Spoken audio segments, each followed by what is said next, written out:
নলবাৰীত কেইবাটাও ব্যয়বহুল আঁচনিৰ আধাৰশিলা স্থাপন কৰে কেবিনেট মন্ত্ৰী জয়ন্ত মল্লবৰুৱাই। RIDF আঁচনিৰ অধীনত নলবাৰী ছোৱালী উচ্চতৰ মাধ্যমিক বিদ্যালয়ৰ 8 কোটি টকীয়া দুমহলীয়া নতুন ভৱনৰ ভূমিপূজন। নলবাৰীত কৰ্কট চিকিৎসালয়ৰ আধাৰশিলা স্থাপন কৰে মন্ত্ৰী জয়ন্ত মল্লবৰুৱাই।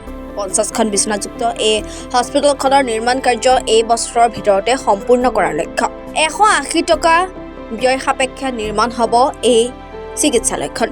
অৰ্ধশতাধিক বিচনাযুক্ত এই চিকিৎসালয়খনত থাকিব অত্যাধুনিক সা-সুবিধা। নলবাৰী চহৰৰ পূৰ্বৰ অসামৰিক চিকিৎসালয়ৰ ভূমিতে নিৰ্মাণ হ'ব এই কৰ্কট চিকিৎসালয়খন। শুভ কাম কৰিবলৈ পাই সঁচাকৈ অত্যন্ত আনন্দ অনুভৱ কৰিছোঁ। নলবাৰীবাসীৰ কাৰণে ই এক সপোন আছিল যে নলবাৰীত এখন অতি উন্নত মানৰ কেঞ্চাৰ কেয়াৰ হস্পিটেল হওক, য'ত আমি আমাৰ ৰোগীসকলৰ বিভিন্ন ধৰণৰ সুবিধা পাওঁ।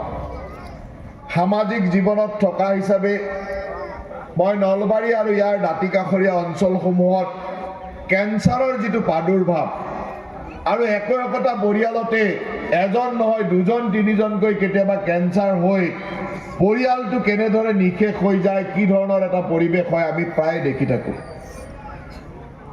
বিধায়ক হিচাপেই হওক বা মন্ত্ৰী হিচাপেই হওক, এই অঞ্চলৰ অজস্ৰ মানুহ মোৰ ওচৰলৈ সদায় আহে। এনেকুৱা এটা দিন নাথাকে যে আজি ৰাতিপুৱাও ইয়াতো মই কেঞ্চাৰ পেচেণ্ট কোনোবা নহয় কোনোবা এখন এপ্লিকেশ্যন লৈ আহে।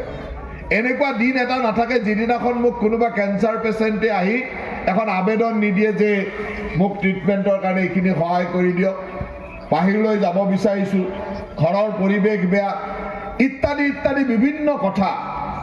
সেইকাৰণে মই ভাবোঁ যে আমাৰ এই অঞ্চলত বিশেষকৈ নলবাৰী আৰু ইয়াৰ দাঁতিকাষৰীয়া অঞ্চলত যিটো কেঞ্চাৰৰ প্ৰাদুৰ্ভাৱ সঁচাকৈ আমাৰ কাৰণে এক চিন্তনীয় আৰু ভয়াৱহ বিষয়।